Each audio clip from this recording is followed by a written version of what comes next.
A holographic docking pad assistance system is for the benefit of all visitors to this facility. Please alight on the pad assigned to your vessel only.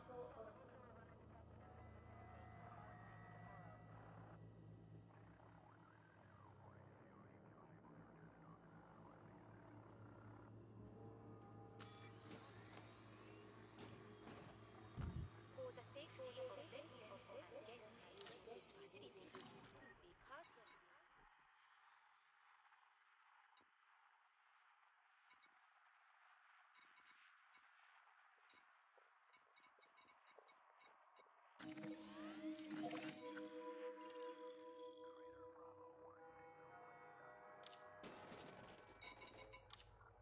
Pilots are respectfully asked to alight at their own docking points and avoid obstructing access to other docking bay exits.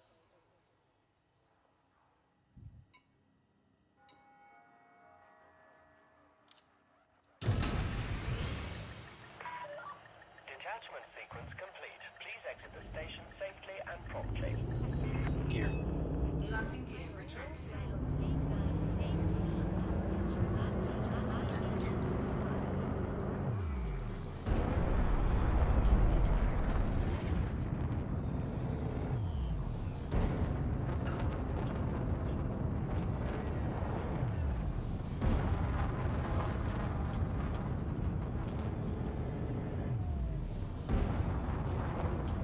Jump. Frameshift drive charging.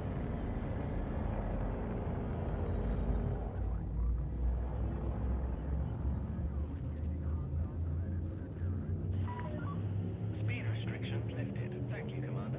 4, 3, 2, 1.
Cruise.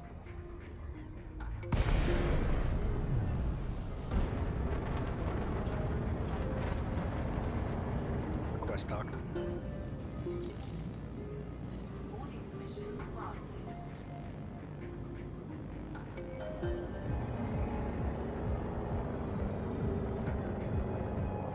Gear.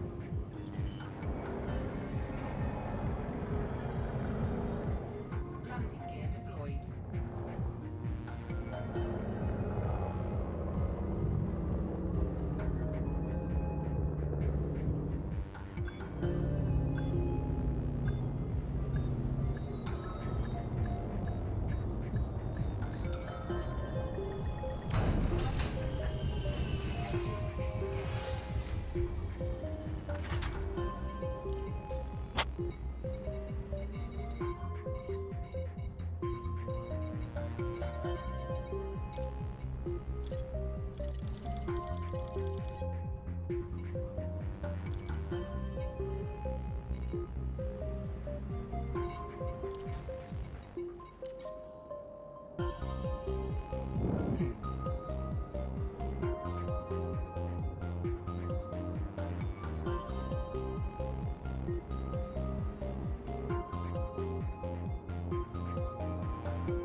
Quest doc.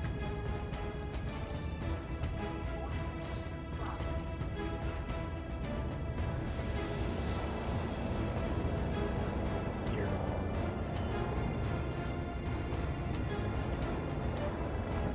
Landing gear deployed.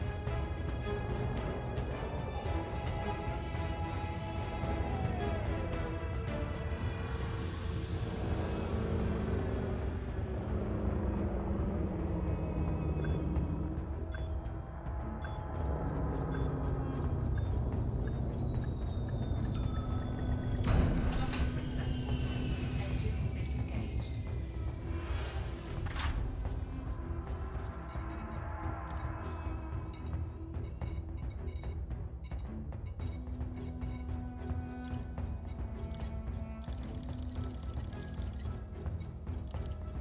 Cargo hold at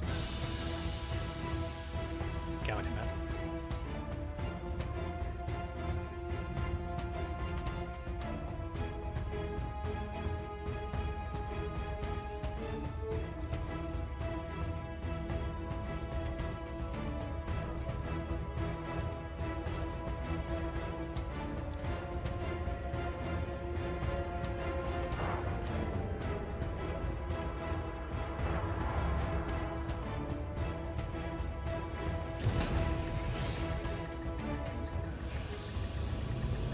Here. landing gear retracted.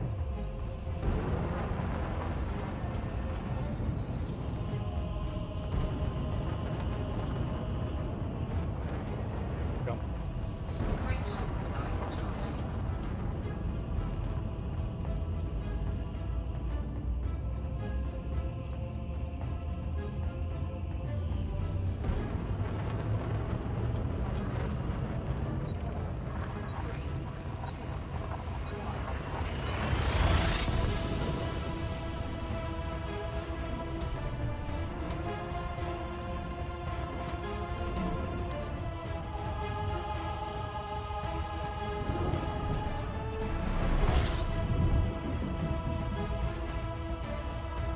From the silence of the void, there came a whisper.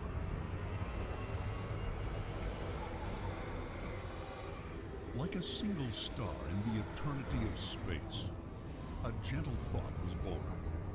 It flickered softly at first, but soon grew powerful as its message spread across the constellation. It was the simple idea that unity is more powerful than disparity.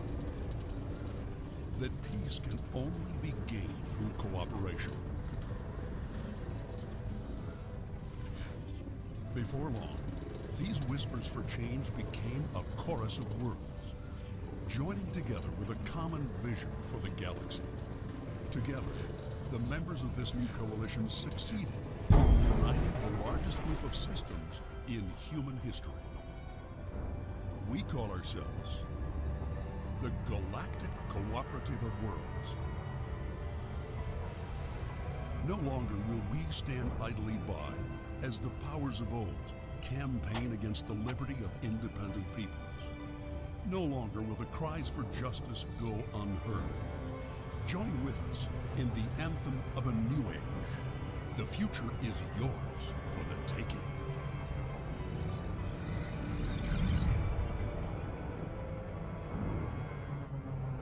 The East India Company understands the nature of competition.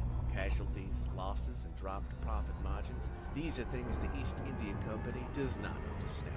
In business, that means stronger and better trade. A workforce of slave labor that works off its debts like a good imperial citizen. We have the most diverse corporate portfolio in the cosmos. Do you even know what that means? We don't. We're too busy counting all these credits we got from killing you. Our motto is Sequis Stellis, follow the stars. We are the East India Company.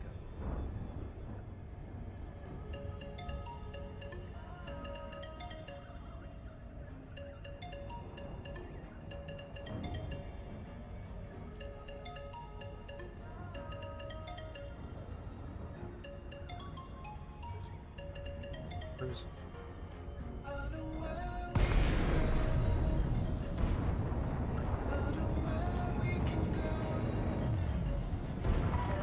Quest up. Golf Echo November. The Imperial Flight Operations Bureau welcomes you to our territory. We are honored by your visit. Station services have been installed on your arrival.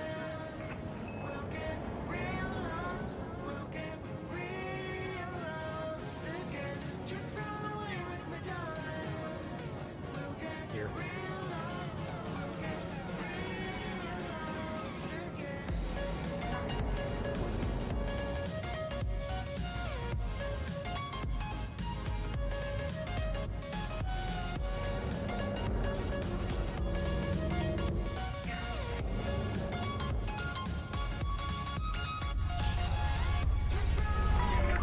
Attention, please clear this area immediately or you will be removed using lethal force.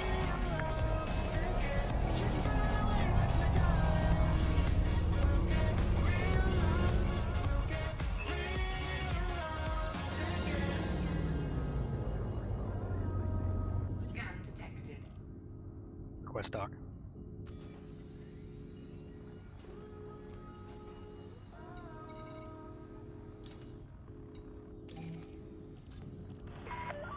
Permission granted. You are cleared to set down on landing pad 22.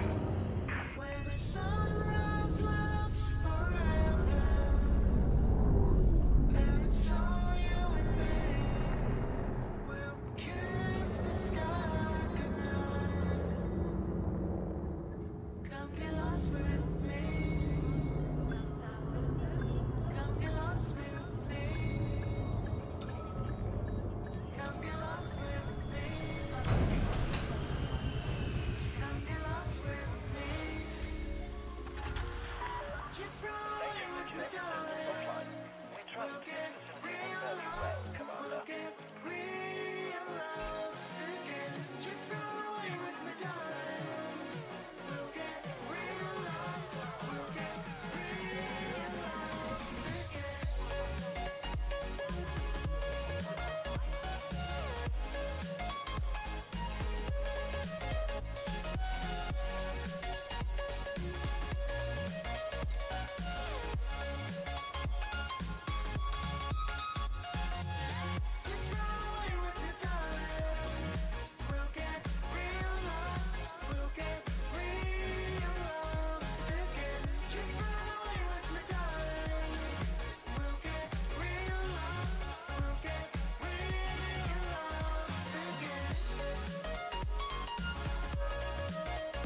Galaxy map.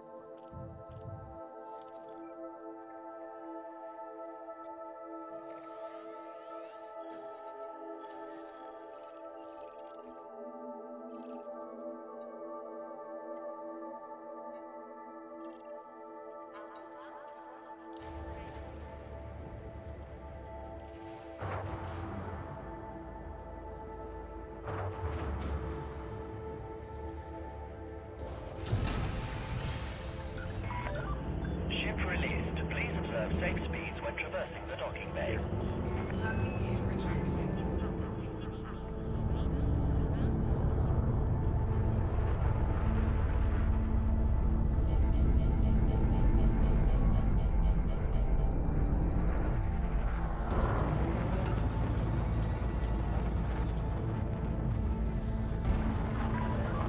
Please regulate your speed and accommodate oncoming traffic.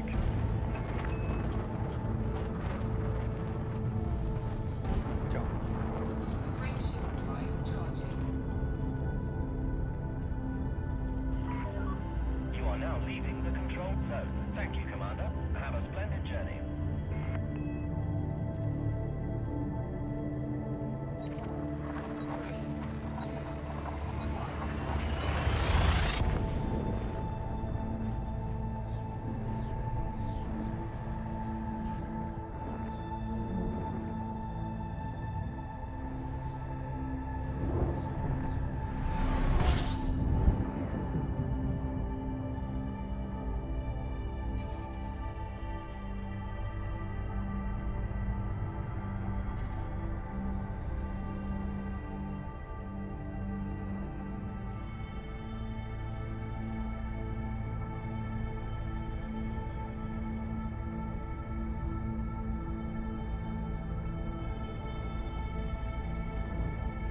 by your visit. Station 7 has been informed on your arrival. Approval granted. Set down on landing pad 30. Do you have any idea what you're saying? I was not attempting to evaluate its moral implications, Doctor. As a matter of cosmic history, it has always been easier to destroy than to create. Not anymore. Now we can do both at the same time. According to men, the Earth was created in 6 days. Now watch out. Here comes Genesis. We'll do it for you in 6 minutes. Please continue on your current heading, Commander. Really, Dr. You must learn to govern your passions. They will be your undoing. My God, the man's talking about logic. We're talking about universal Armageddon.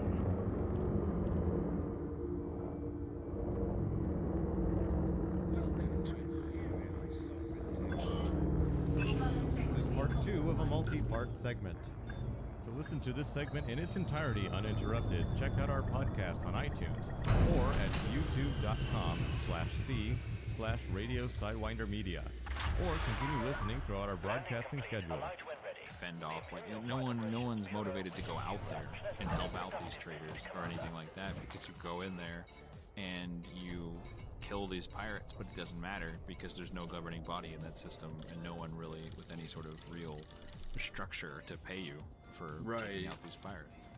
Yeah, which, I mean, I guess for some people that's kind of the beauty of it, but yeah, like you, I mean, there's really no point into expanding out unless there's a Galaxy map.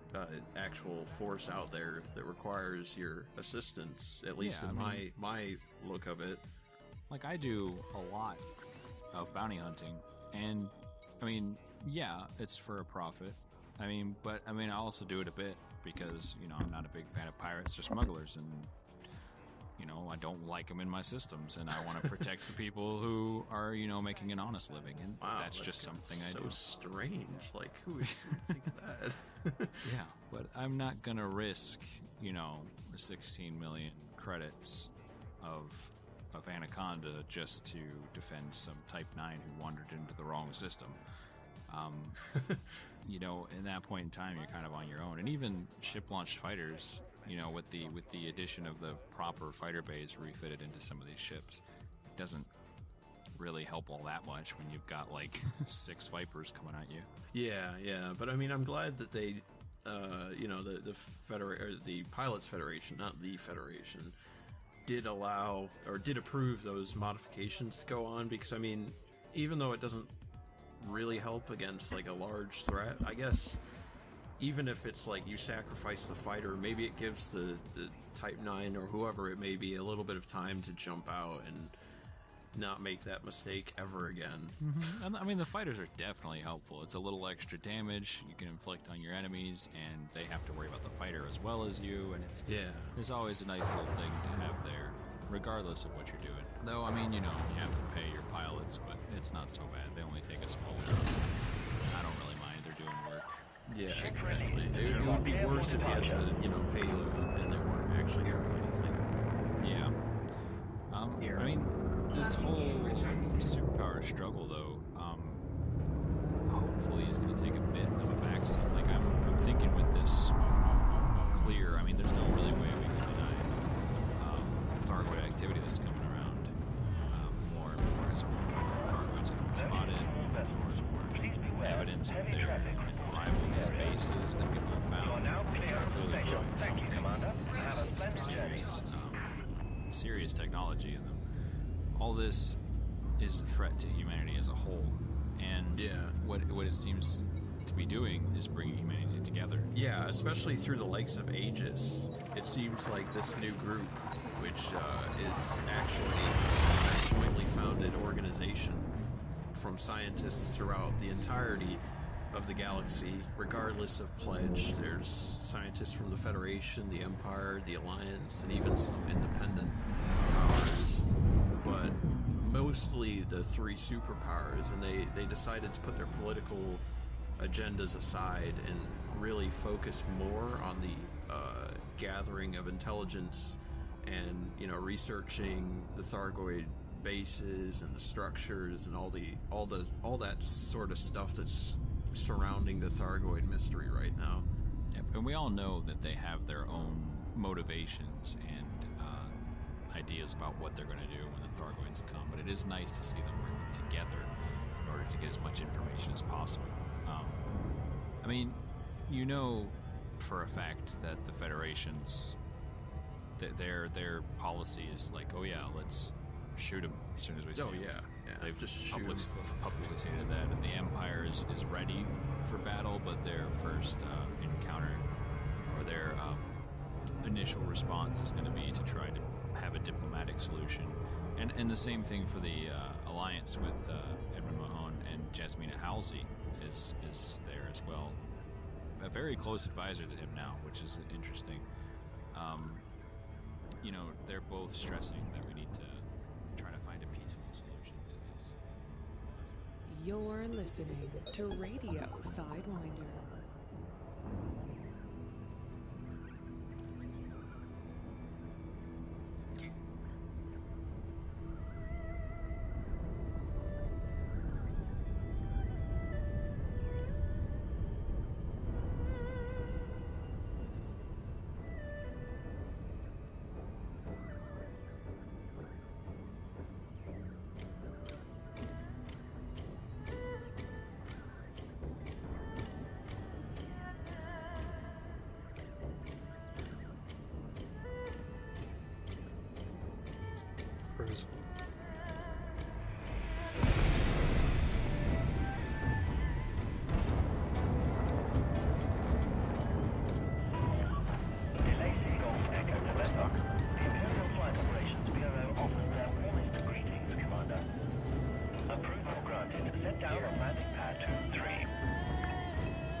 Cruise.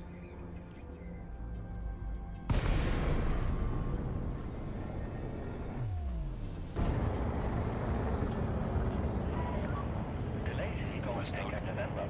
The Imperial Flight Operations Bureau offers their warmest greetings, Commander. Access permitted. Please land on designated pad number 30.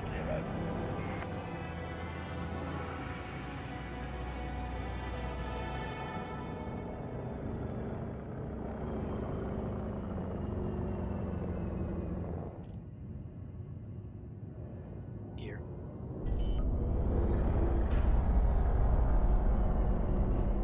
Landing gear deployed.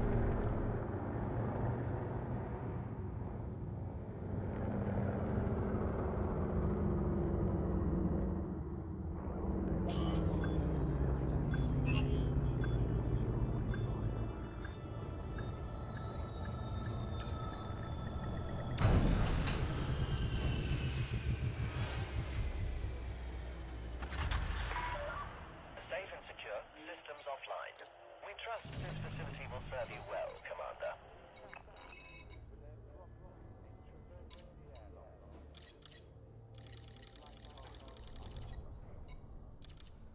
Cargo hold at maximum capacity. Galaxy map.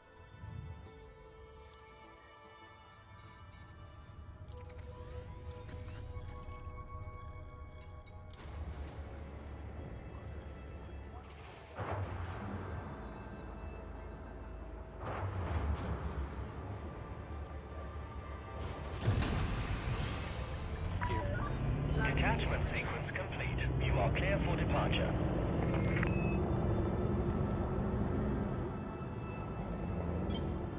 Flight assist off. Hull integrity compromised. Hull integrity critical. Flight assist off. Eject. Fucking hell. Eject. Eject. Eject. Eject.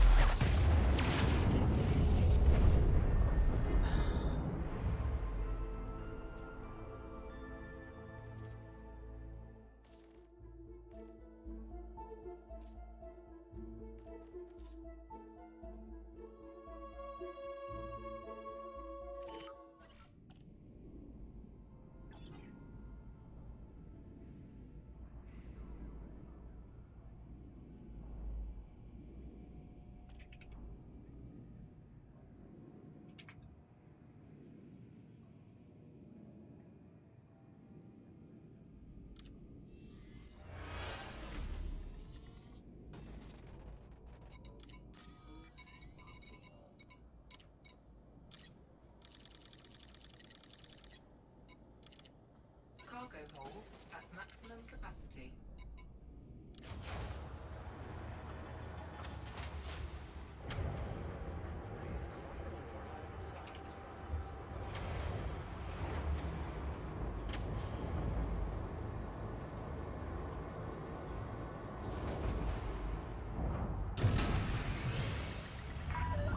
Landing restraints retracted. Please observe safe speeds when traversing the docking bay. Gear. Landing gear retracted.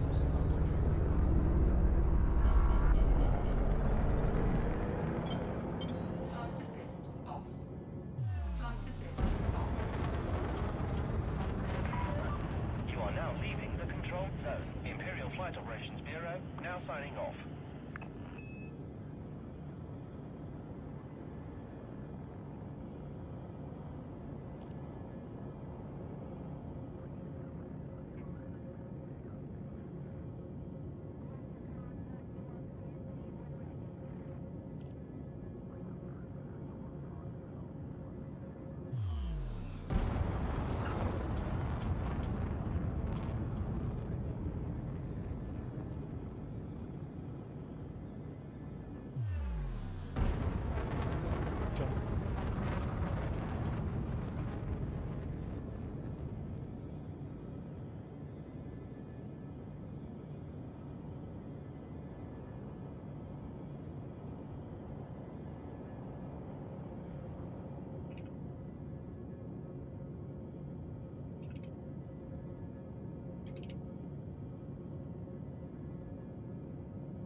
Jump.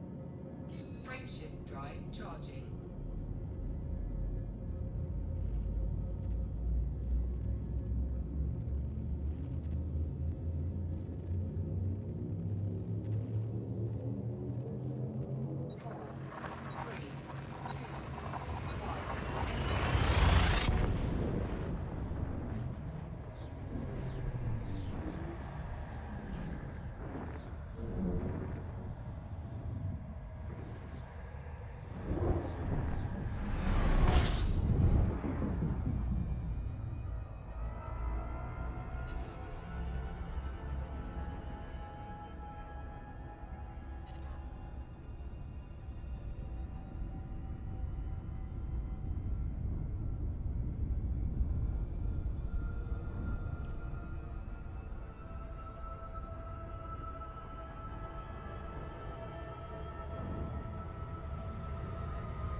Cruise.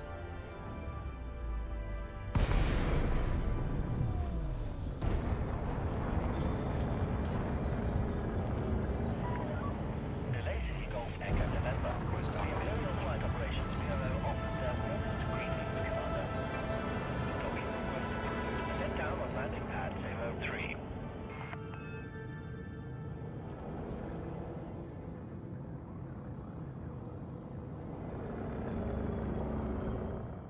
Gear.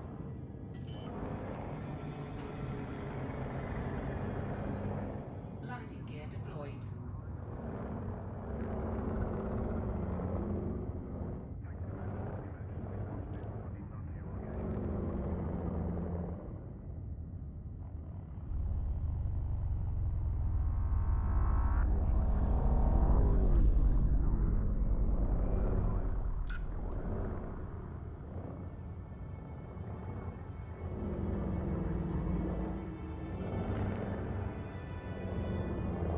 This facility is under Imperial jurisdiction. Excellence.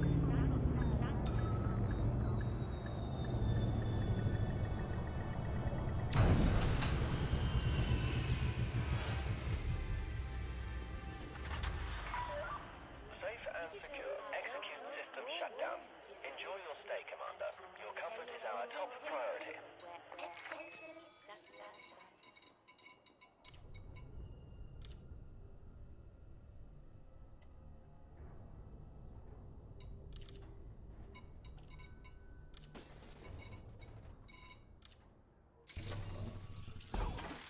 This facility operates under Imperial jurisdiction.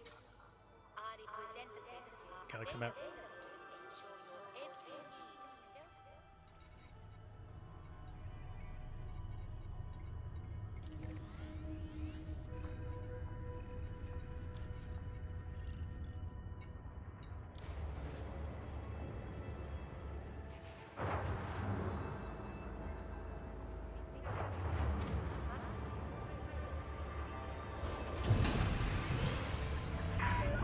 Landing restraints retracted. You may proceed when ready.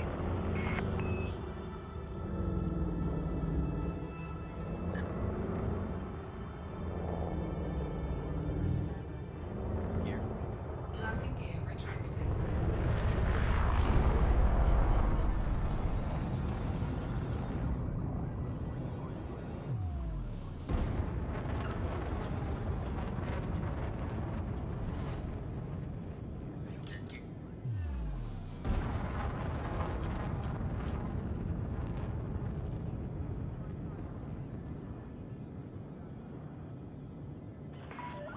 You are now leaving the control zone. Thank you, Commander. Have a splendid journey. Frameshift drive charging.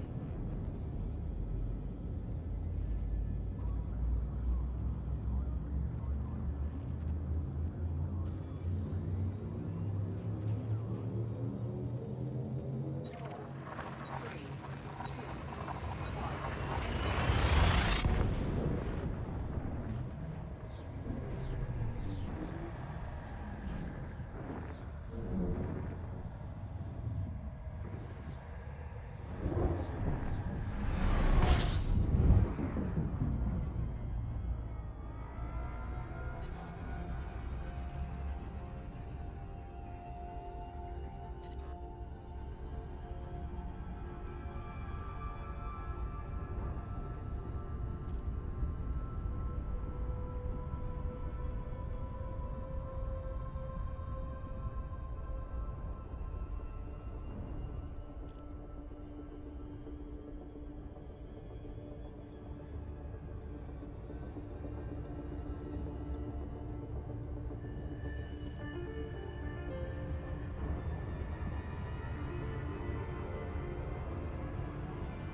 landing pad 08.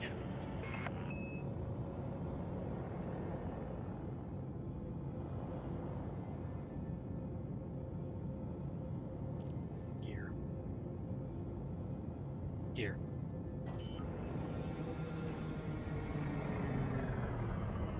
Landing gear deployed. Be reminded, Imperial speed restrictions are in place.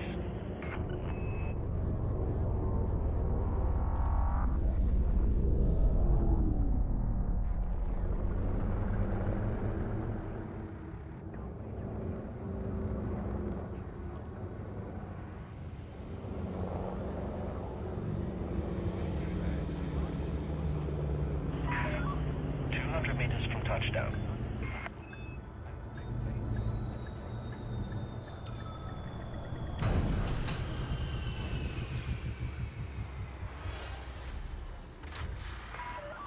Landing complete. Execute system shutdown. The Imperial Flight Operations Bureau wishes you a pleasant and productive visit, Commander.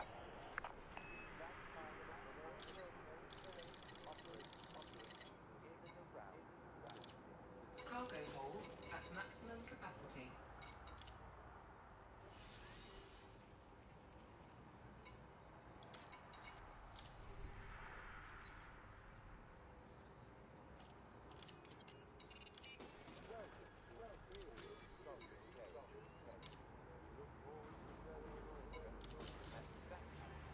Galaxy map.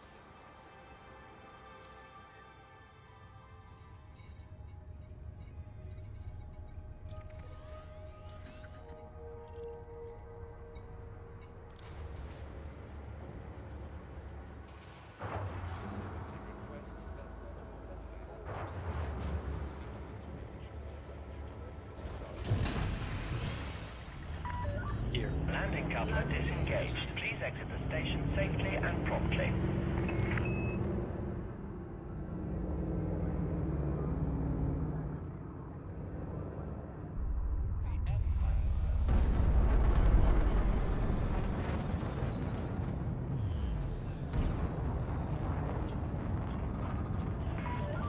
You are now leaving the controlled zone. Thank you, Commander. Have a splendid journey.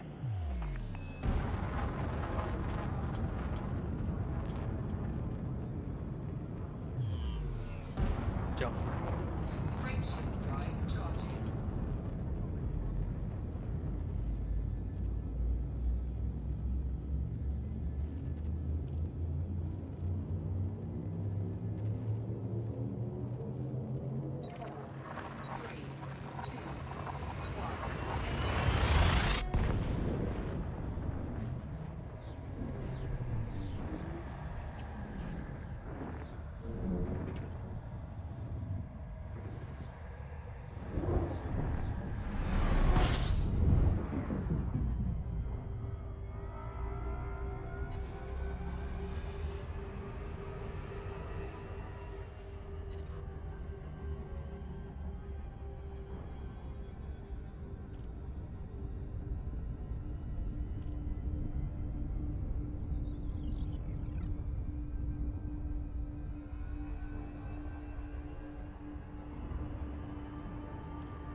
always and talk. remember, the Imperial Flight Operations Bureau welcomes you to our territory.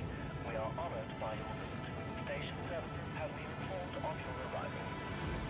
Access permitted. You are cleared to set down on landing pad 22.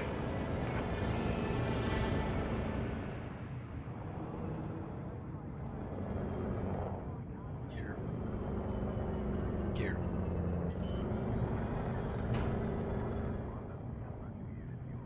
Landing gear deployed.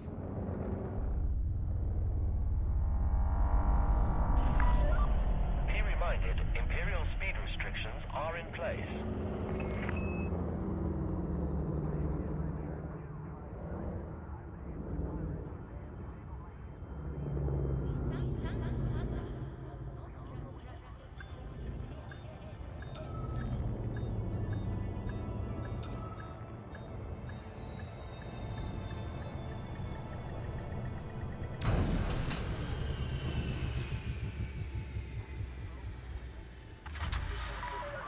Docking procedure complete. Alight when ready. The Imperial Flight Operations Bureau wishes you a pleasant and productive visit, Commander.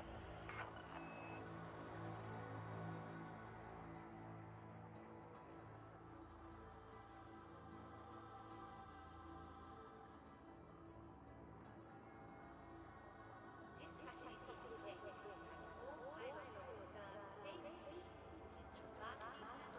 We thank commanders for their promptness in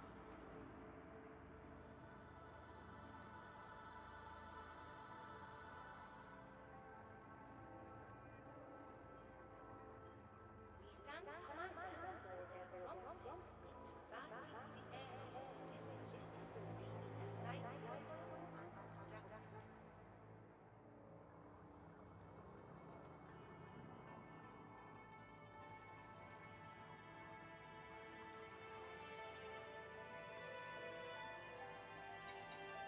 Visitors are welcome and hello sovereign territory where excellence is the standard.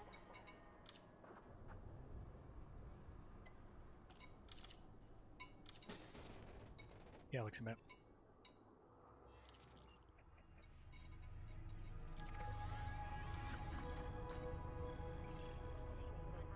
Imperial jurisdiction where excellence is the standard.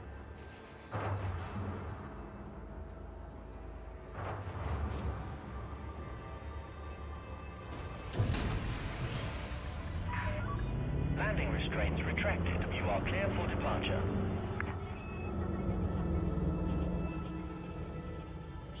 Please refrain from obstructing access to documents. Gear.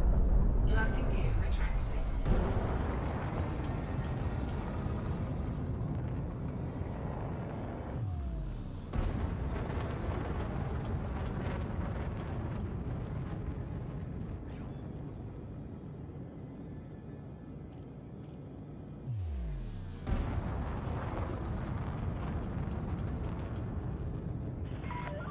You are now leaving the controlled zone. Thank you, Commander. Have a splendid journey.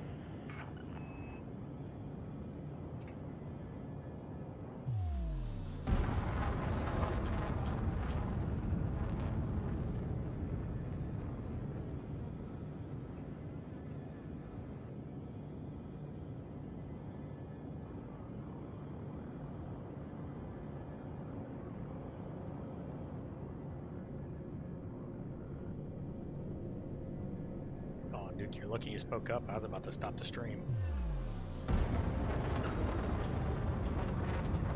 Yes. Jump. Frameshift drive charging.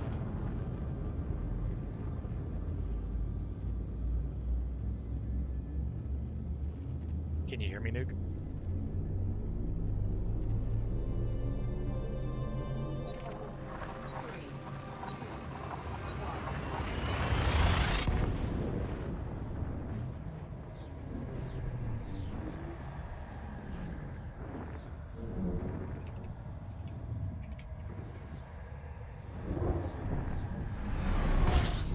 Test.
see the stream.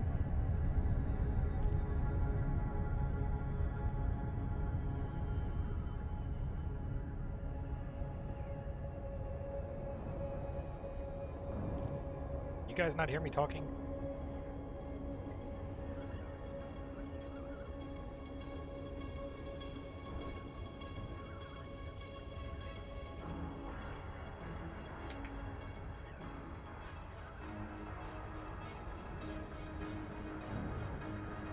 Bruce.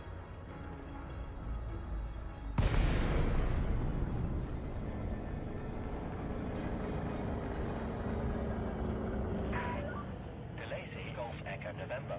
The Empire cordially welcomes you to our facility, friend.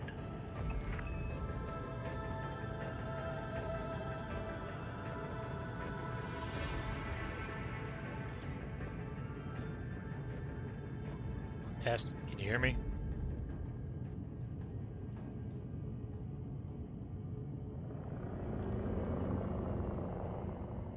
I added some filters to OBS to filter out like my keyboard and shit, and they may be a little too strong. Request doc.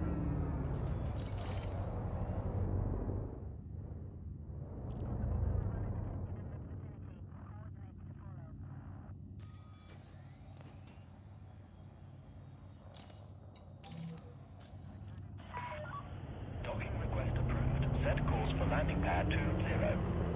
Here.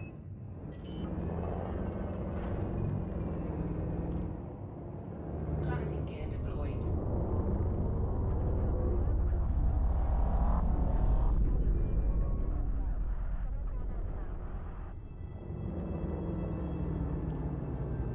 Oh no, Spider, can you hear me? Apparently Nuke can hear me.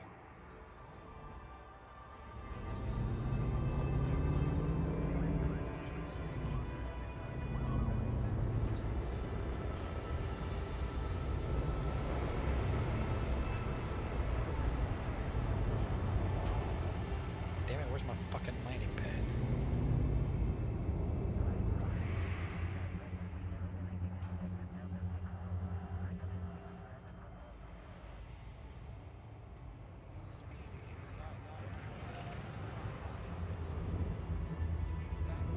What the actual fuck?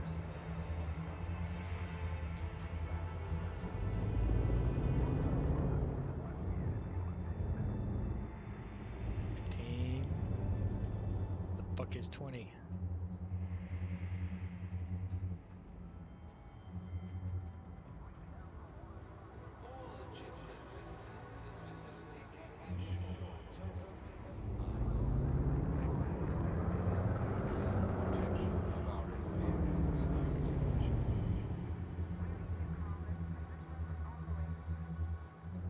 Yes, goddamn it, what the fuck?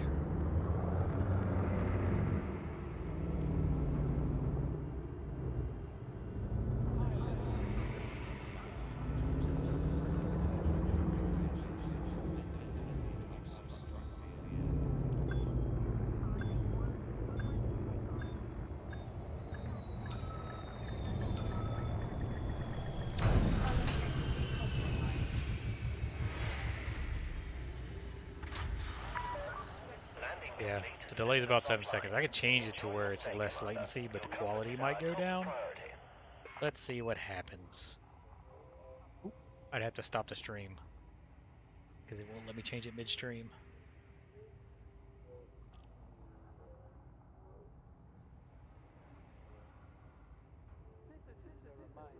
Oh, Spider, I know that. I was locked onto the planet for some reason, not the station.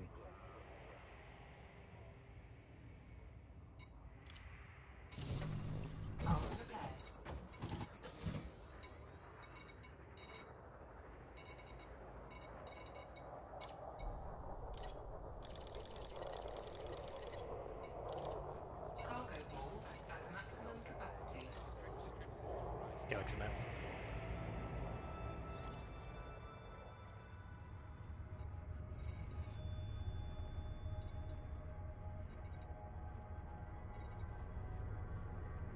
It's like it's showing I never got to my destination.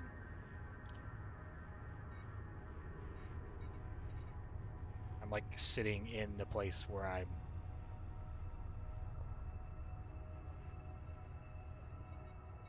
No. I think the game be fucked up.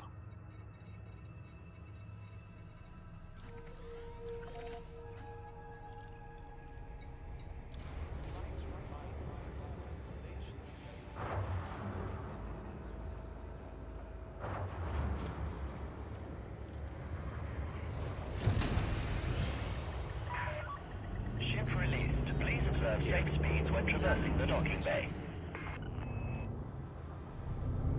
Hull integrity compromised. Please observe a minimum clearance distance whilst conducting flight operations. You are now leaving the control zone. Imperial Flight Operations Bureau wish you a safe onward journey. Drive charging.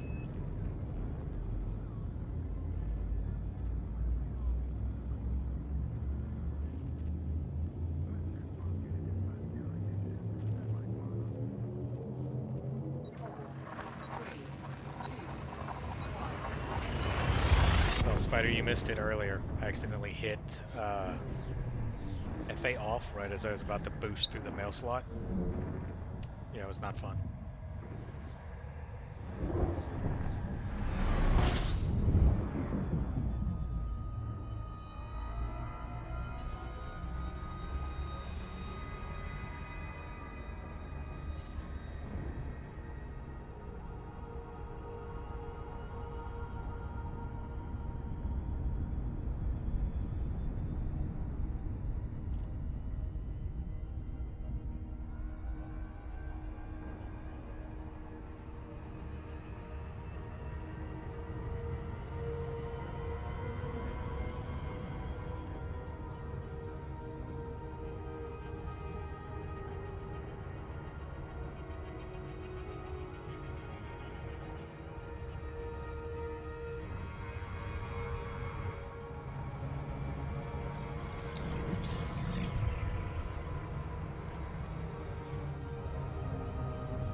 One of my cats is trying to get out of my office.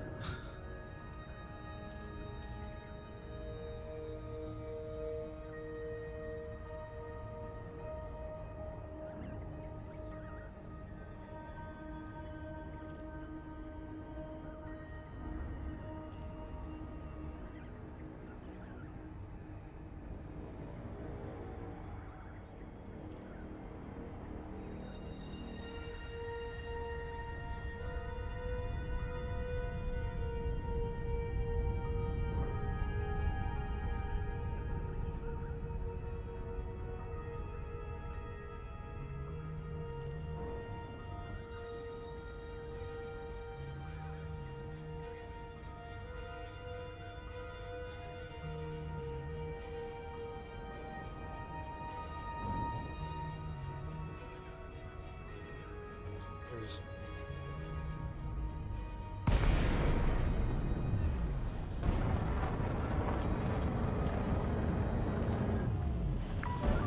Delay Seagulls Echo November. The Imperial Flight Operations Bureau welcomes you to our territory.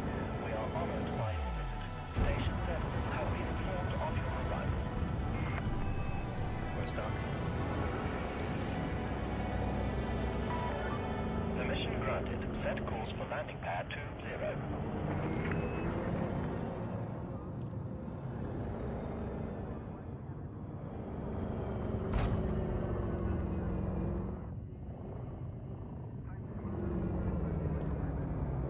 Here.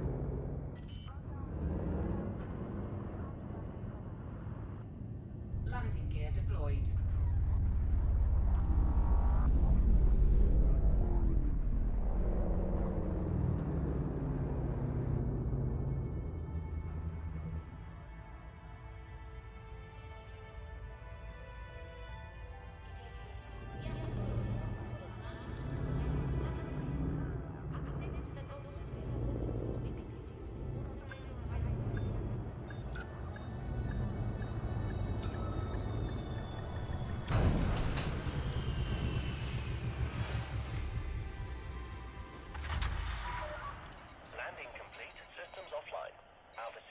at your disposal, Commander. Pilots are gently reminded that the docking bay operates under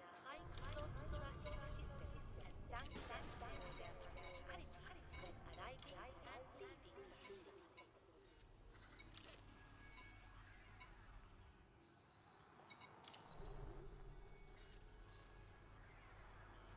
Be right back. Gotta use the bathroom.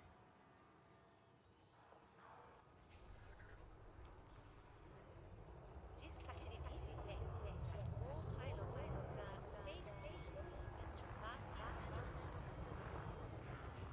when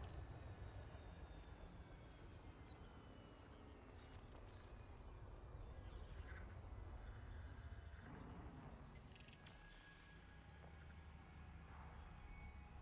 the docking. This facility operates under imperial jurisdiction. Our representatives are available to ensure your every need is dealt with promptly and to your complete satisfaction.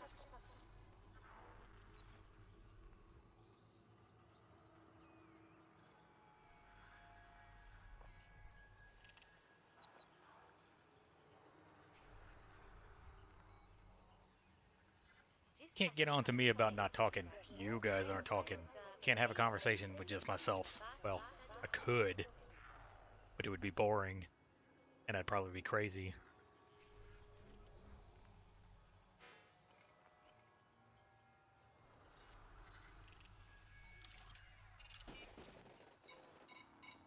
The Empire Galaxy map. welcomes visitors to our facilities. We are confident.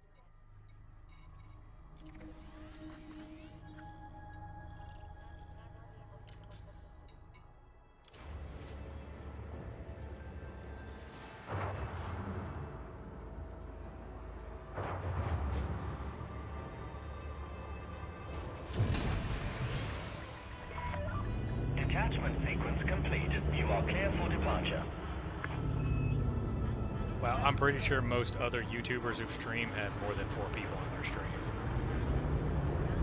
Or at least the popular ones have more than 4.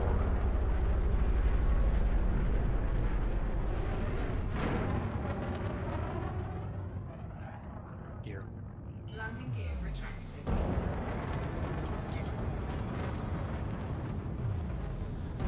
Oh, but Nuke, wanted to show you this.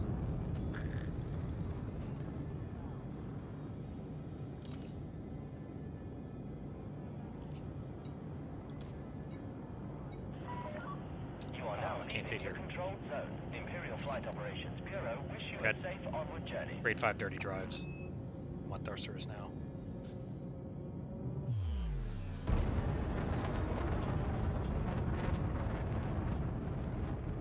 Jump. Frameshift drive charging.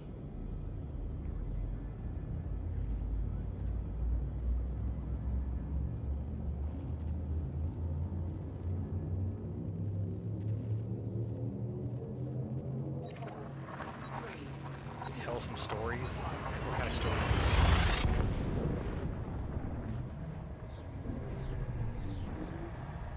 There was this one time at band camp. Yeah, I'm not gonna finish that story.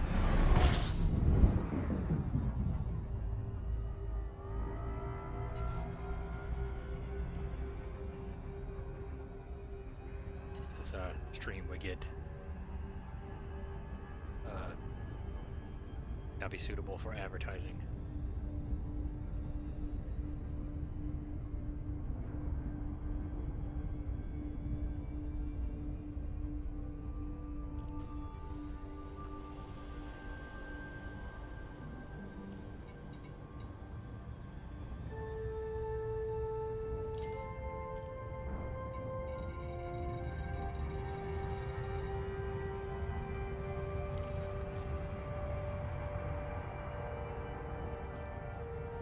I think I got like plus 30% optimal multiplier. I think that's what I got. Like the highest, whatever the max possible was without bonuses pushing you over. Dude, I was actually in band in high school. I do have some band camp stories and band trip stories.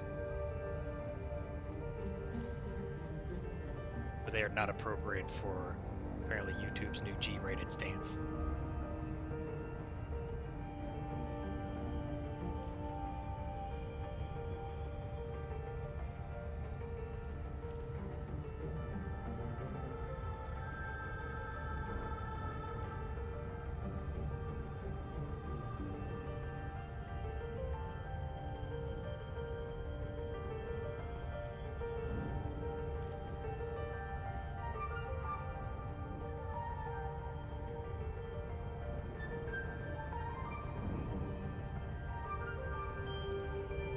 Fix this delay. Makes it hard to have a conversation with people in chat when it's like 8 seconds behind.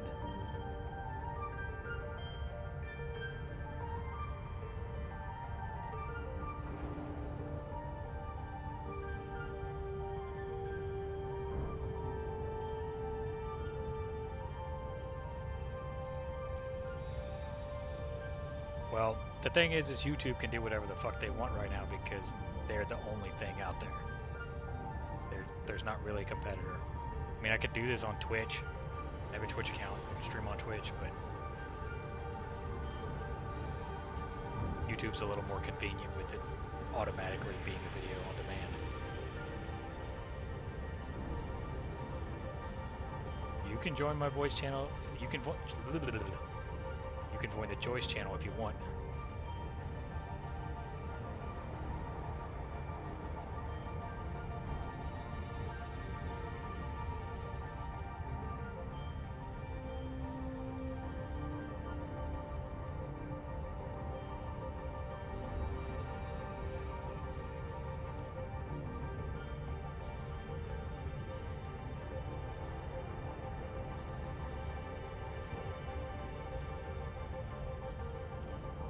I can be harsh too. If you don't like it, you can fuck right off.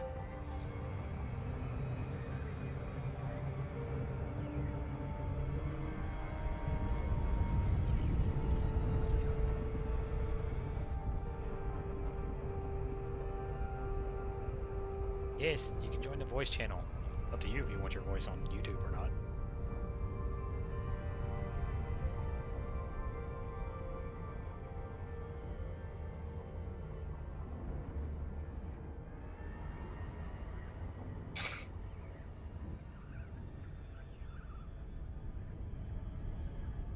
Hello. Hello. Good to hear you here without delay. Yeah, I didn't realize it was going to be that bad. Yeah, I don't know how Oxy and Plater to manage to keep it that low. Maybe Well, it's their internet connection or something. There's a stream option for low latency, but it's minimal playback buffering, so the quality might be bad. Well, that at least explains why for Oxy and Plater these streams buffer all the time.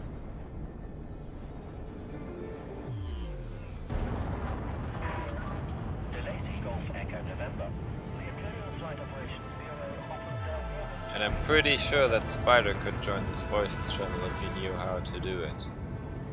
I'm pretty sure he does. He's done it before.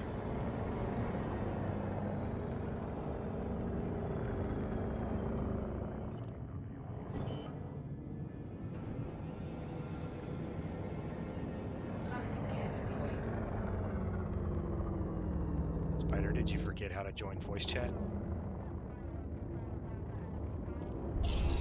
Maybe he did. Attention, please clear this area immediately or you will be removed using lethal force. That's always bad. Yes. Isn't making it fine this time. Oh no, he actually knows how to join voice. Cool.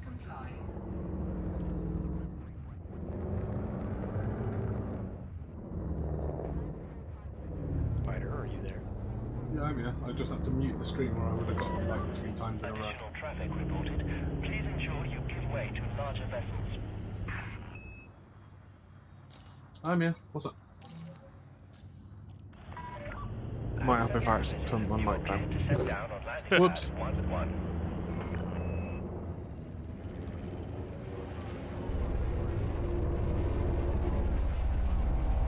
Yeah, just had to mute the stream. So, how y'all doing?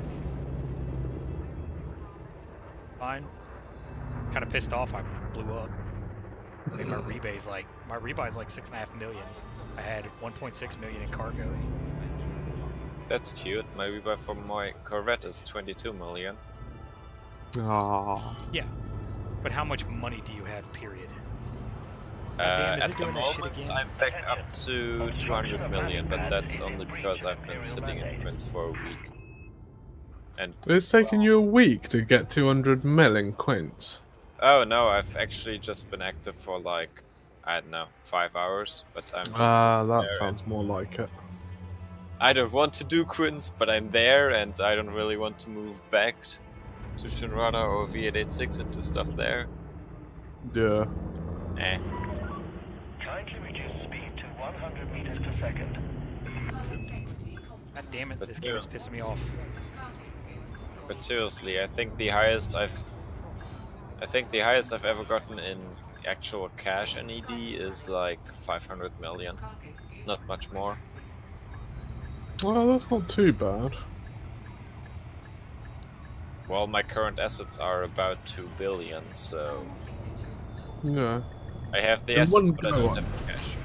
Yeah, in one actual holding, I've probably maxed out at about the same as you, about 500 mil. But yeah, I've brought up and fitted out a Conda, so in total, I've probably made a good couple of bill. I mean, I wanted to get all the cash together before I buy my Corvette, but then I was like, fuck this, I'm gonna buy the vet now and outfit it as I get more money. Well, Spider, Yeah. go look at your stats, and I think there's a thing for total assets. Oh yeah, that's a point. Shit, station, no. Like mine's 381 million credits.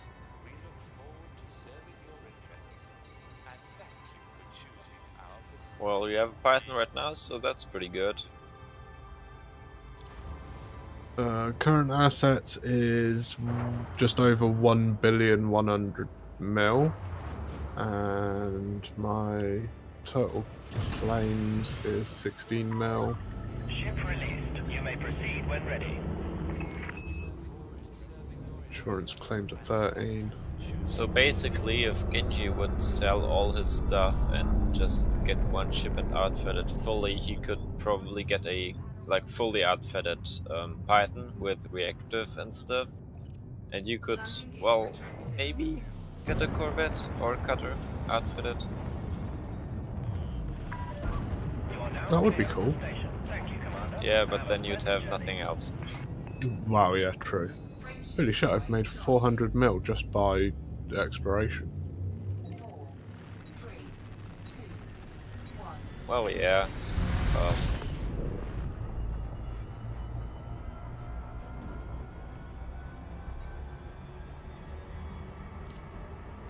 I'd need to do the exploration stuff as well. Just a bit of road to riches to get my exploration elite as well. Yeah.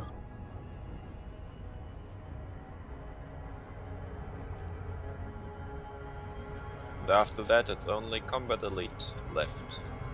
Woohoo! It'd be kind of cool to have all 3 elites, but yeah, that would be awesome. Getting to combat elite will take a while. I'm almost dangerous. I think I'm at master 98% or something. Well, that's not bad going. Yeah, but it just takes forever to get all the percentages. Yeah, I know what you mean. I'm still at novice. Yeah, if I would focus on combat zones more, it would probably go be a little bit faster. But I'm not too confident to. I'm not confident enough to go into a combat zone alone. No. I made that mistake once. either of you. Oh, sorry, go on. My Python is like the Python that I have currently is outfitted to do stuff in the combat zone, but I've only been in a combat zone with Pyro so far, and we both had heal beams, so there was only the chances that one of us would die wasn't all that great. Yeah. So I went into one with my A-Spec Vulture, and I was like, ooh, I'm going to be a badass, and I'm going to blow everybody up. Yeah, it did not work out that way. yeah, that's to be expected. Either of you two had any experience with the CQC? A little bit. My experience contained of one match and a lot of loading times. Ah, right, okay. I mean, it's fun, and it has that one sensor mechanic that you don't have in the real game, where when you are behind an asteroid, or when the enemy is behind an asteroid, you don't see him on your scanners, which is really cool. Ooh, that sounds actually awesome. Yeah, it's a cool mechanic, so that way you can actually run and hide from people. Yeah. They don't really know where you are, and you can kind of ambush them. The downside is I don't really like the fighter setups. I'm used to my Gelot F fixed beam Taipan, and I really love that thing because it deals a lot of damage. But there you start off with gimbal pulses, and they don't deal any damage at all. What, gimbal pulses? Yeah, gimbal pulses on fighters. They don't. Oh, really, fighters, yeah. They don't really do all that much damage. Speaking of fighters, I've got a fighter in my Anaconda, but I don't know how to use it. I've never used it. If you have do you want to fly it yourself, or do you want an NPC pilot? Which would be better? Well, if you have an NPC pilot, then you can control your own Anaconda and shoot stuff while the NPC just shoots that one. all pesky wingmates of your enemies. Yeah, that one sounds good. That way, well, you'd have to go into the crew launch and at a station and just hire a fighter. No, not hire a fighter. Hire the crew pilot. That's where you do all the crew, like the NPC crew pilot stuff. Right. Okay. Then they have like 5 different skill groups, like from harmless all the way to what is that? Competent? Maybe a little higher than that. I'm not sure. What the highest skill is that they have? I don't know. But you have to keep in mind that they take a certain percentage of every profit you make, no matter if they are active or not, as long as you have them hired. Like for me, for example, I hired the highest combat rank pilot that I could find, and she takes 12% of every profit that I make. But now that I leveled, you can actually level them, like increase their combat rank. Oh, okay. Oh, that's cool. With the amount of with the kills you make and the kills that pilot makes. But because of that, you level slower. Because they kind of soak up some of that experience, I'd say. Right. Okay. And I'm assuming the higher level they get. That is only while they are active. Like, yeah. In total, I'd say NPC pilots, if you have a ship that has a fighter bay, totally worth it. They are amazing. But if you want to control your fighter yourself, you have that bottom menu that you access by pressing 3 on the keyboard. If you play with keyboard and mouse, where you deploy the SRV as well. Yeah. Then you see the fighter there. And then you can just access it and deploy, and then you can, if you have an NPC, you can choose the NPC, or otherwise you can just jump into the fighter yourself. Oh, okay, that's awesome to know. You can also access fighters in multi-crew, so that's pretty cool. Still want to do that. Yeah, that sounds like fun. Jump into somebody's ship. I have my Corvette, I have 2 fighters. We could do that right now if you want. Where at? Where are you at right now? Well, I'm out in Quinns, but I should...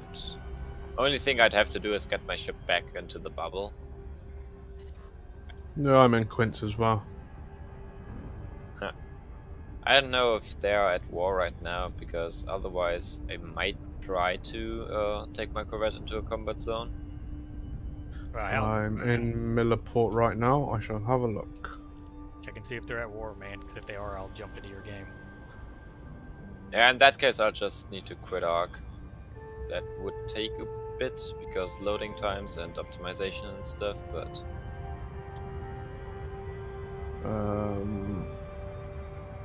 Quince citizens of tradition are in a civil war right now. Yeah, so That's we have combat the zones. only The one. opposite faction would be the Foundation, right? Doesn't... Yeah, Foundation ships. Okay, cool. But they're all either in Boom or... The controlling faction's got a pending state of civil unrest. But it's not... Oh, it's currently in a Boom state. Ah, no, the So, yeah, combat it's zone just- stuff in Quince is always the Foundation and the Quince citizens of tradition. Right. Like, for them it's either they are in civil war or they are in civil unrest or something else. Yeah, I've been thinking of doing the massacre missions, but the problem is I've only had a half-built Anaconda until, like, today, so... Yeah. The thing is, with my Corvette is, I'm not too sure if I want to... I'm not too certain that it can survive a combat zone, because the shields aren't modded at all. Oh, my Conda is completely unmodded as well, so this could be interesting. Well, yeah.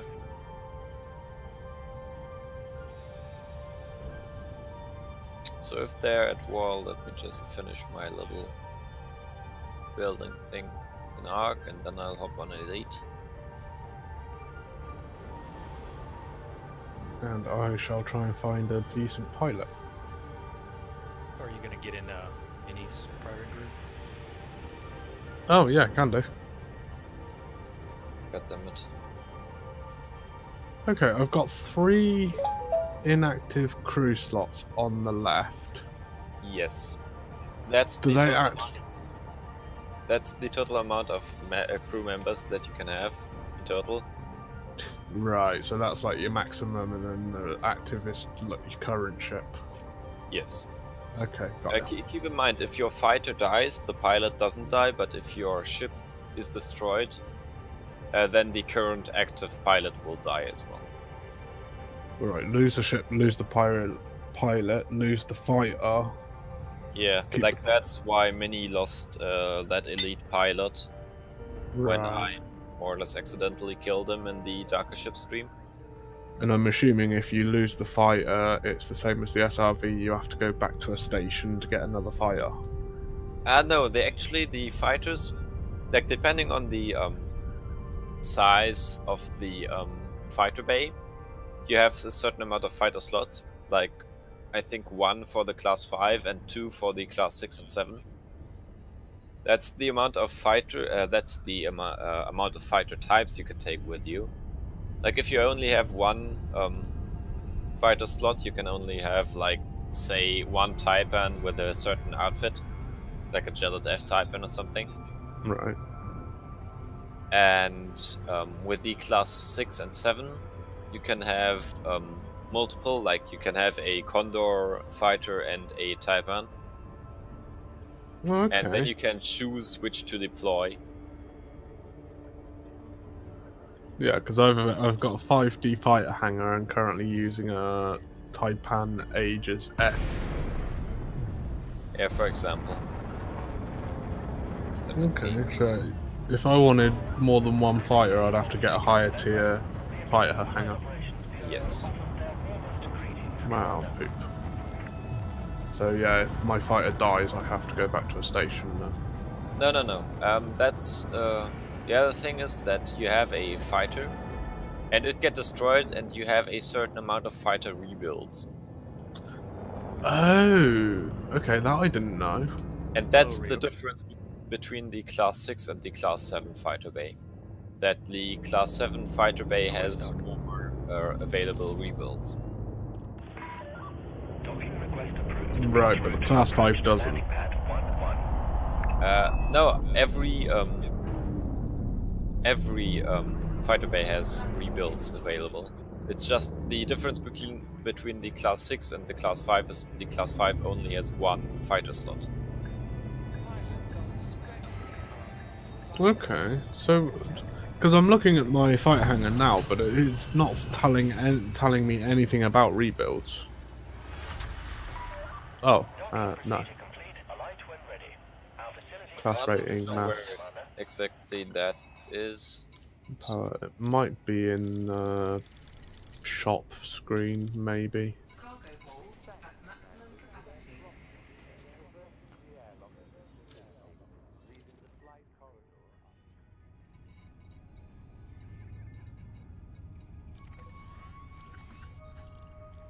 Hey, Ryok is here. Yay, welcome, Rio. Well, not in voice, but at least in the stream. Yeah. And yeah, like it more or less 3D prints the fighters. Well, that's why you have these rebuilds. Detachment sequence complete. Please observe safe speeds when traversing the docking bay. Yeah, I can't see any info about rebuilds at all.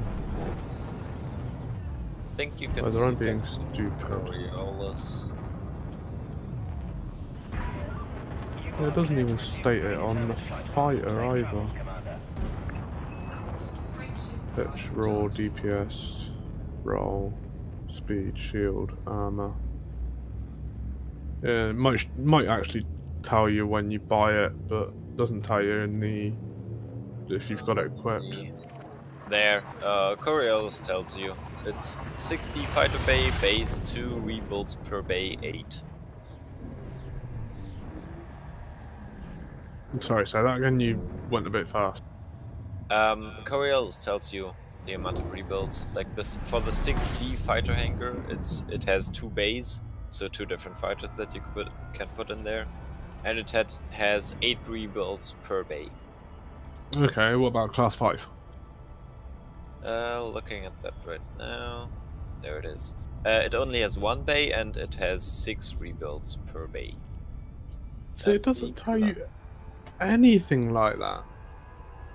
And the Class 7 is like even better than the Class 6, but well, Class 7 compartment, eh? 2 bays and 15 rebuilds per bay. Oh Jesus. Yeah, there's none of that info on the modules at all. Class rating, mass, integrity, power draw, boot time, vehicle slots. And Rio, what makes you think that I wouldn't want you here eating? That I wouldn't want to hear you eating? Huh. But yeah, the 16 is like you have that fighter that is already assembled, and then you have 15 rebuilds. Right. Okay. That's good to know. Pretty much a giant 3D printer. Yeah. Basically. Why can't we then choose like, no, I don't want that Taipan anymore, I now want a Condor in that. And then it starts printing a Condor instead of a Taipan. Okay, well, here's my question. If your pilot is out in the fighter and the fighter gets blown up, are you 3D printing a new pilot? No, that's that wonderful thing called telepresence. Yeah, I was just going to say, that sounds to me like the pilot's controlling the hologram, which is then controlling the ship. Yeah, which is kind of stupid, because if we survive when our ships gets blown up, why doesn't our pilot survive? Do we only have one escape pod? I can understand that in the smaller ships, like the Sidewinder and things like that, but in something the size of an Anaconda.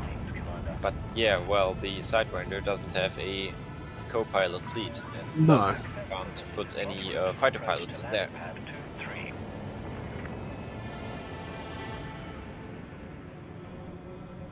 Interesting conversation I come into. Welcome.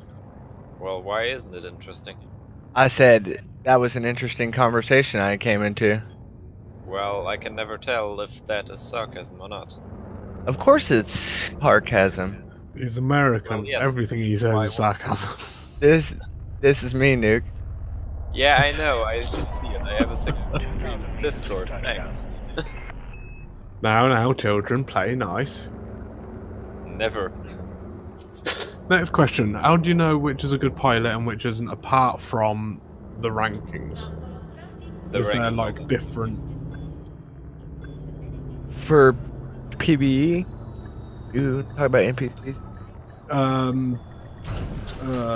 Pilots for fighters. NPC pilots, yes.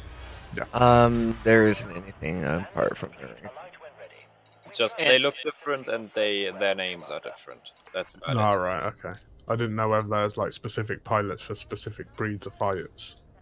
And the comment to your why isn't your or why can't your pilot escape with you? Somebody's got to go down with the ship, and it ain't gonna be me. So. So yeah, only one escape pod. Yeah.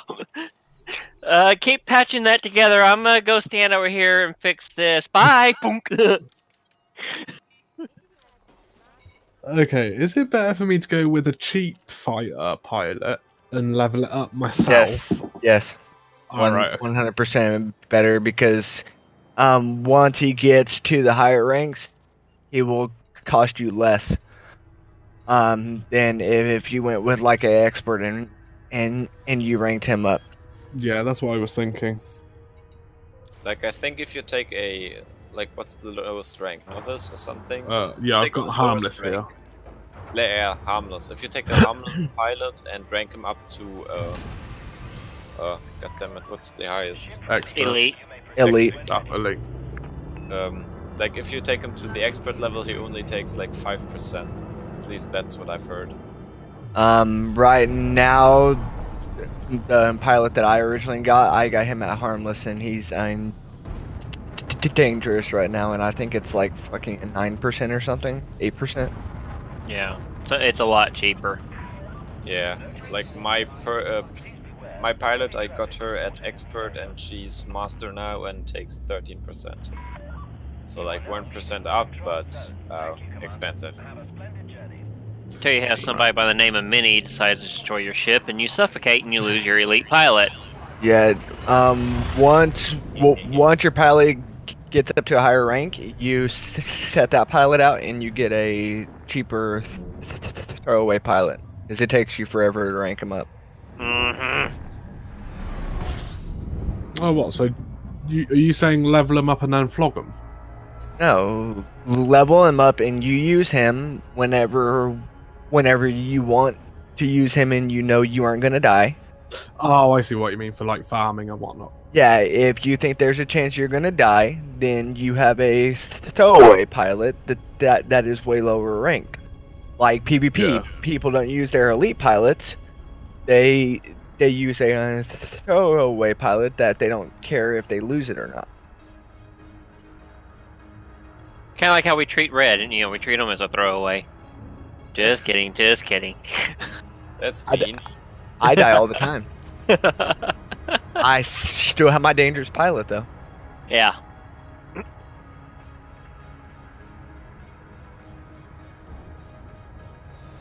Cause that motherfucker, I'll leave him at home, and I don't even give a fuck.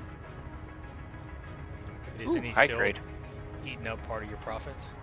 Yeah, but really and truthfully, once you get up to the point in the game that we are, the profits don't really fucking matter. Well, I mean, that kind of matter to me because I still need money. I've got like 2.8 billion in assets, and I have everything that I could possibly need to have to play the game. But so, be right back, guys. There's shit that I want to do. Of course, that's going to cost more money, but. Or Mini expecting you to buy a new ship and outfit it. Yep. My whole thing is like engineering like a shitload of different modules gets kind of expensive, but I already have one of almost every ship except for the Corvette and the cutter, and I'm not real interested in them at the moment. I've got 6 Anacondas now. Yeah, I'm really loving my cutter right now. It's okay. Love it all you want. Yeah, Ryuk. It still blows. Ryuk, next time Minnie wants to do something where we all have the same ship or something, just take your mining cutter. I dare you to bring that mining cutter out there. It will die. It's got some teeth. Not much, but it's got some teeth. Not nearly enough.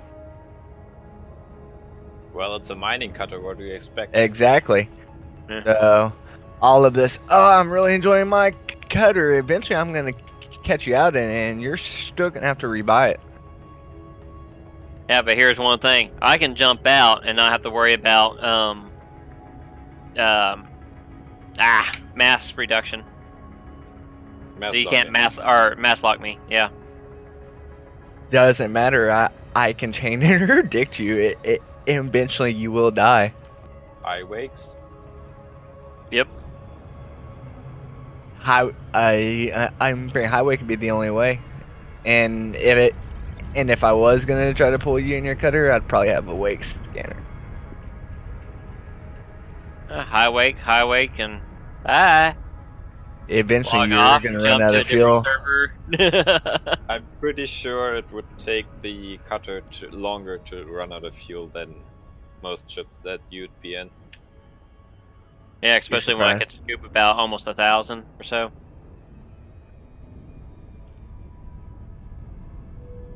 Do I want any more proto heat radiators? I keep that FPS counter up just for me.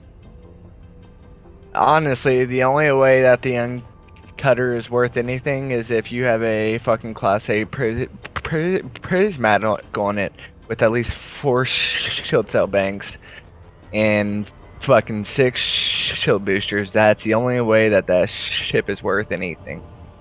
I got prismatic. Hard points are trash. It just has really, really good shields, which is why anybody who is scared to get killed will fly a cutter.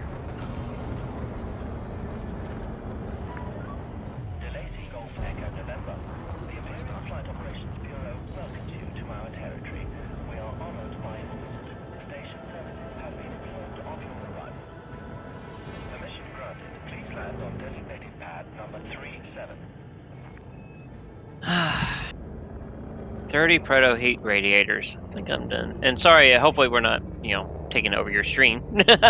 No, dude, that's fine.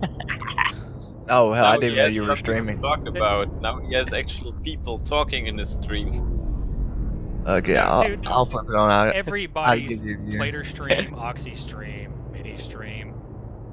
If they were just silent and nobody else was talking except just them, it would not be very entertaining. True. I think, at least for me, watching a stream in Elite Dangerous is more about the conversations between the people, not necessarily what's going on. Yeah, that is true, because sometimes Elite's like, okay, well, we're going to fly to this planet. Look at that star, yeah, that's real nice. Yeah, because, as entertaining as Mini is, his 4.5 hours of driving around collecting technetium would be boring if he wasn't talking to other people. Yeah, that is true. Well, driving around for 4.5 hours on some random planet would be boring on your own, wouldn't it? Yes. That is why when I do that kind of shit, I jump in the voice chat. That's why you're doing it right now. Because cargo runs alone would be boring. Yes. Question to anybody listening. Do any of you have a unengineered Anaconda? Yes. No. Fit for like practice dogfighting? No. All of mine are storage anacondas. Damn it, because I need PvP practice and I haven't got a sparring partner. Oh, Red, you got enough money. Buy one. I kind of don't want to get any more anacondas right now. Oh, you buy one, spar with him, and then sell it. Hang on, if you're using multiple anacondas for module storage, why don't you just use the module storage in stations? Because it's shit. Okay, so let's say whenever I go to engineer hardpoints, right? I engineer 4 to 5 different hardpoint layouts for each and every ship, because in PvP it's kind of situational. Sometimes it is kind of better to have 2 feedback rails, and sometimes it is better to have 2 super pin rails. So I've got seeker missiles for each ship engineered. I have got plasmas for each ship engineered. I have different types of plasmas for each ship engineered. I mean, my FDL alone has probably 24 different hardpoints that I put on it regularly. Jesus. Black Skull, you're useless. Get on PC. Yeah. So join the master race. So once you get to engineering like that, then you gotta start having places to store all of that. Now, on top of those storage anacondas, I also have 3 or 4 different drop ships that just store class 2 modules for the FDL. Right, okay. So I will live what you're stream saying this is sometime and I'll you're... show you. Yeah, I'm still not seeing why you're not using the station ones. Because I would have already ran out of room 3 anacondas ago if I was just using the stored modules in the station. I probably have 2 to 300 modules right now engineered, and that's a very conservative number. It's probably more along the lines like 400 modules right now that is actually engineered. So what's the maximum you can store then? 60. Oh wow, okay. And they module need storage. they need to do it so you can do direct ship-to-ship transfer with modules. Yeah, that would be kind of awesome. Or at least have it so that the limit is station restricted rather than just galaxy-wide. I think So you should that- be able so- to store modules as cargo. Because I could understand it having a 60 module limit in each station, but Yeah, not a 60 module limit everywhere. That is 60 global, and I wouldn't be able to put all of my different hard points in there alone. And so if they would let you store the modules as cargo, they need to have it to where you can actually leave cargo in ships. Oh yeah. Because that'll be nice. Because then you just get a cutter, load it up in, just a cargo ship, and then just throw everything in it, and you're good. Well, I mean, okay, so why do we even need to come up with these funky ass workarounds? Just make it to where you can buy additional storage. That's true too. No, I'm good with that. I would spend every fucking credit I have to max that sucker out. Or like rent out module storage. Having a limit of 60 seems a little arbitrary and ridiculous. I mean, I literally hit my max before I even got all of the engineers unlocked.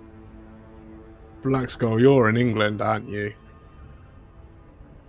Talking about job centers. No, just talking about job centers. I mean, because we have job centers in the U.S. Oh, do you? Yeah. Oh yeah. Right. Oh, I didn't actually know that, because from what I've been told, you don't have like benefits and things We're not total savages. Come on now. no, it's not what I meant. You are only part-time total savages. Yeah, I need to get a new pitchfork with some fire. I've just had so many bad experiences with just job centres. Like That's how I could tell, because you talked about job centre, and normally people only bring up job centres in England if they've had extremely bad experiences with them. Like my wife got laid off. She went got a job at a temp agency. She worked a temp job. She did such a good job, they hired her full time. Don't even get me bloody started on temp agencies round here. Oh, they're horrible. They're evil. The one my wife worked for was actually pretty good. Maybe you got the good ones over there, but ours are crap. God, no, I'm in Louisiana. Everything's shit. Even our shit is shittier. Well, I'm living near Oxfordshire. I'm in Oxfordshire. It's not much better over here. You mean like rare commodity bio-waste class? Yeah, except it's not rare, it's common and everywhere.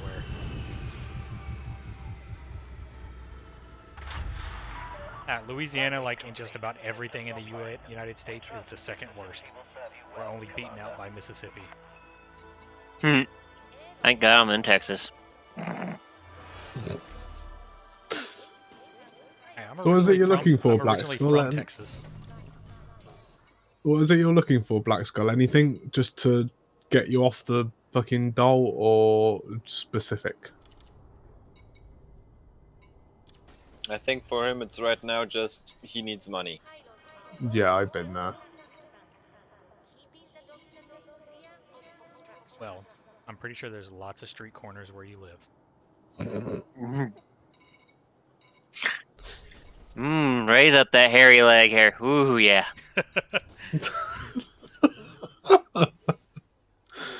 You guys are terrible. 6 and 8, you could always do gay webcam porn.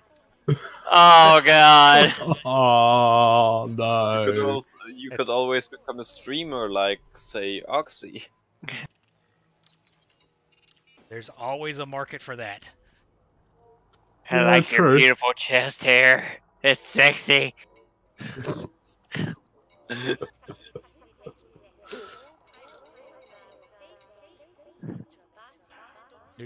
Fair enough. You in game yet?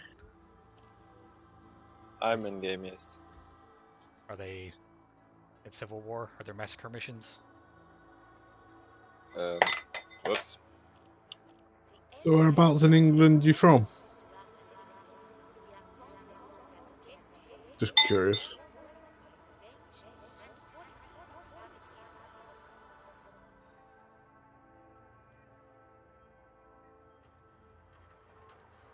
Well, those are massacre missions. Oh, you found some? Sweet. Yeah, like 2 of them. Like 1 for 10 million, 1 for 3. Isn't a whole lot, though. No, I've only got 2.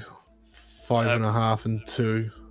That's why I'm shipping my Corvette back here. I've given up on massacres.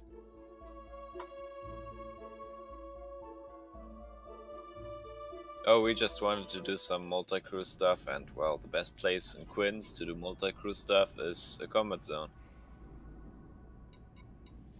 His voice sounds like he's 14. Streaming's not an option. Come on, it can't be that bad, Jesus. Nottingham. Do I have to go to Quince? Yeah, bitch, get your ass over here. You don't have to go to Quinns, you just need to be in the same private group, and then I can invite you to my crew. But first of all, I'm gonna look for some massacre missions. Oh, it says you're in solo play. Well, yes, yeah. we're just looking for massacre missions. Okay, well, just invite me when you're done. I am sitting in the station. Yeah, I'm in open. I'm assuming we're meeting at Minis, are we? Yes. And Don't I tell will me be you're right not back. in the private group.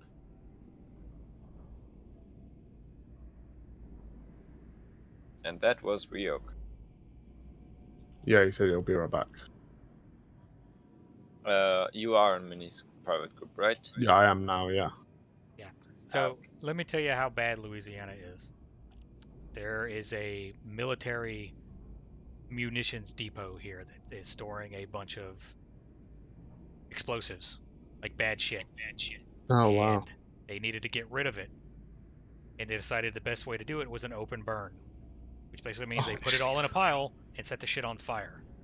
Oh my god, wow. Even knowing that all the smoke and everything would it's highly carcinogenic and it would just blow over entire towns.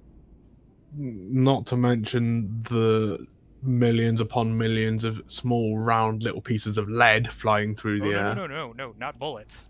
Like explosives. Oh, fun. Yeah. And because Louisiana's Louisiana, they're like, oh, we'll do it this way because it's cheapest. And yeah, basically they're doing an open burn of munitions, and an entire town is going to have cancer and birth defects for a few generations because of it. Oh, brilliant. So those elected officials that are supposed to protect the people, not doing a goddamn thing. Ending up bumping them off. Brilliant. Oh man, now I have your shitty massacre missions. Oh, yay. Question: If you get, so if I'm in a wing of 3, and say Nuke gets, I don't know, 5 massacre missions, does the reward of those 5 massacre missions spread evenly between the 3 of us, or do we all need the same massacre missions? Nope, massacre missions are per person only. Right. Okay. But I think each kill you make attributes to both of your massacre missions. Right? Yeah, yeah, that's true. And I mean, you still get the, as long as you get the, how do you call that? I don't know. As long as you shoot the person and someone else kills it, you get the kill. Yeah, Counts so as your any kill as kills well. count. Yeah, any kills count towards the mission, but the reward is person efficient. Do you get combat vouchers too? Yes, you still get combat vouchers. That's why it is so good. You get combat vouchers and you do the massacre missions. And I'm assuming a massacre mission doesn't involve just pew 1 or 2 ships at a time. Oh god, no, it's like 60. Oh shit! 120 or something sometimes. What? All in one area? All of one faction. Yeah, I'm. What I'm saying is, when you take the mission, do you have to go to a specific area and then they're all in that area, or do you just fly around popping 1 or 2 ships off at a time? The basic is you just kill ships of that faction. The advantages of a combat zone is you don't get a bounty for doing that. Okay, right. I can see me dying rather rapidly on these.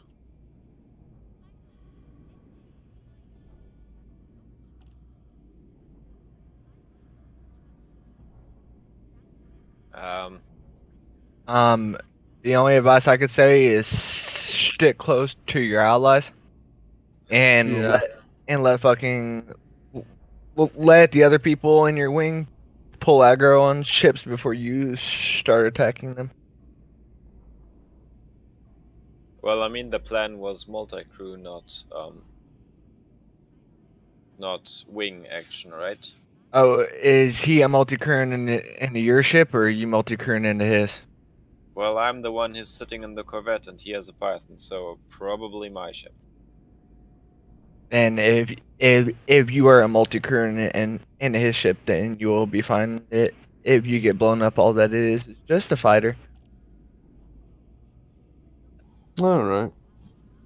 Because I'm in an unengineered Anaconda, which is probably going to end badly. It doesn't even have shields. Oh no, it's got shields. It's got unengineered Anacondas are shit. or that type of stuff. I mean, shields at least have to be engineered, and shield boosters have to be engineered. If you engineer those, then the Anaconda's great. Like, it doesn't even take everything else getting engineered. I'm currently running 7C bi-weaves. Oh, no, hang on. They're actually engineered. 7C bi-weaves are tough, man. They've got... Black Skull Spider has been here for longer than you were here. So, yeah.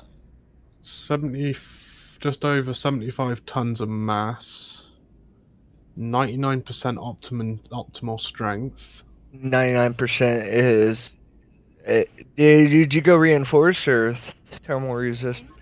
Reinforced. No, thermal resist on bi-weaves, buddy.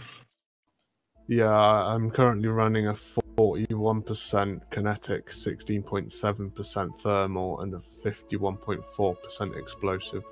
Okay, so the reasoning why you want to go thermal resist on the bi-weaves is because you can get a aim free and regen rate secondary, and it also balances out your resistances, of course. But you can get a regen rate secondary, and bi-weaves already have like a really awesome regen. So if you add on the regen rate secondary on top of that, then they regen even quicker, which it makes them that much better. Or if you get the iron broken regen rate, well, whenever bi-weaves go down, they can come back up a lot quicker. So you don't broken regen increases that. But the thermal resist for bi-weaves is the way to go. Yeah. The only time I'd probably do reinforce is on like Class A shields or prismatics, and even a lot of people are going over to thermal resist on prismatics. Alright. He's right, friction is a bad thing.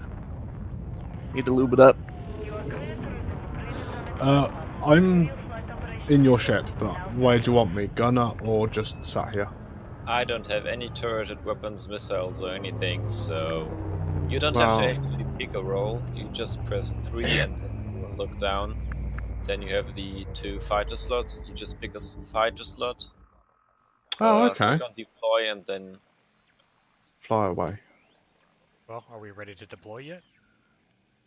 We are outside the fire zone, so you could try it out. Get used to the fighters for a bit. Yeah, I could do with the practice. Only problem is that the Condor is fixed multi-cannons, so it's a little more difficult to aim. The Taipan is fixed beam lasers, so you always need your pips into weapons if you shoot.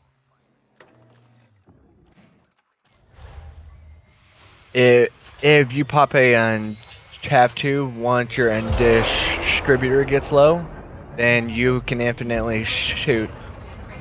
Or not a chaff, but a freaking heat sink. If you pop a heat sink once your distributor gets low, then you can infinitely shoot the beam lasers while the heat sink is deploying. And all that you have to do to restock up on heat sinks is you just have him open up the fighter bay, and you just go hop back in the ship and hop right back out.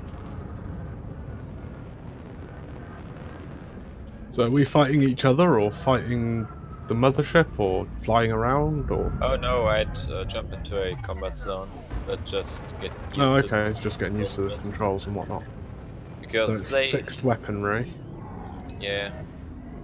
So I'm not getting an actual... Is it just the beams on this thing, or is there 2 sets? No, you only have beams. So basically with the Condor I can't really do anything till shields are down. Well, that's why I have the Taipan with lasers, and I have my own huge beams. I'm just saying that's cool. I'll just have to not sit Multi-cannons. there and waste ammo.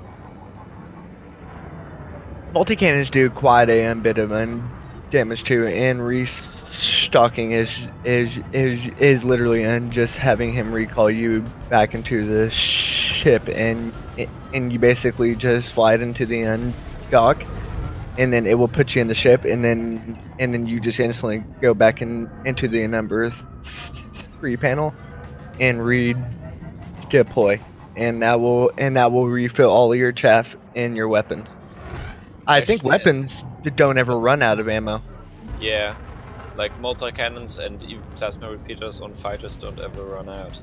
Yeah, so you would just have to refill chaff and heatsink.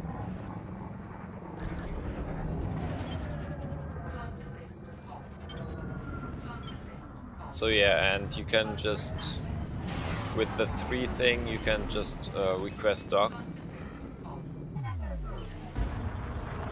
Are you shooting each other?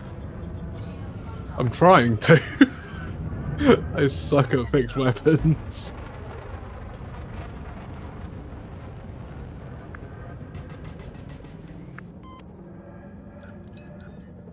So have these got chaff and heat sinks and all the other goodie bits?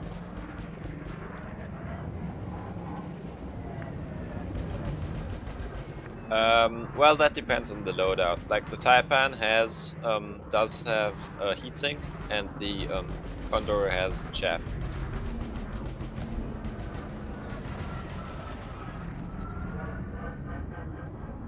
And I'm in the heatsink one.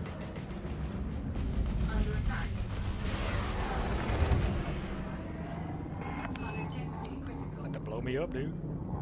Yeah, I've stopped firing.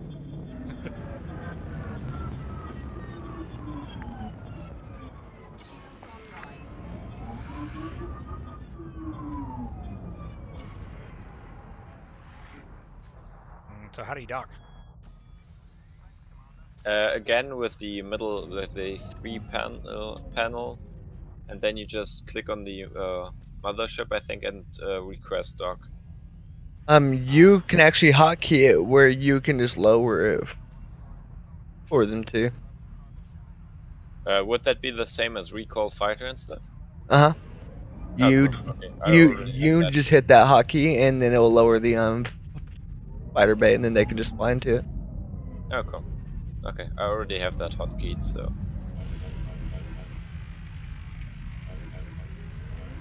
Like, yeah, even if your fighter is like at 1% hull, as long as you dock it and redeploy it, it's at 100% again.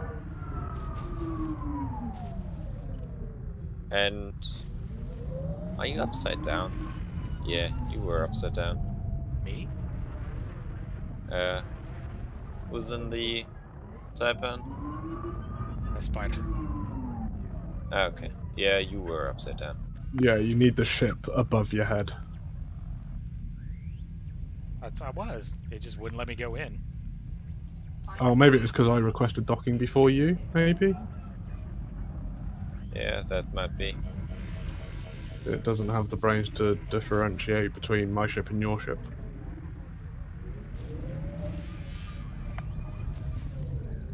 Weird, it's like I've requested dock, and it just keeps bumping into the... You should be able to go in right after him. Nuke will just have to relower it. Yeah. Yeah, Nuke's single... Bleh. Bloody hell. Oh, Nuke's... I might have just been going too fast. Yeah, and you fly into the blue thing real slow, and then it will just start pulling you in. So you're both back?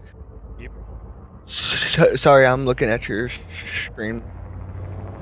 Yeah, Delayed. it's quite a bit of a delay. About 7 or 8 seconds, roughly.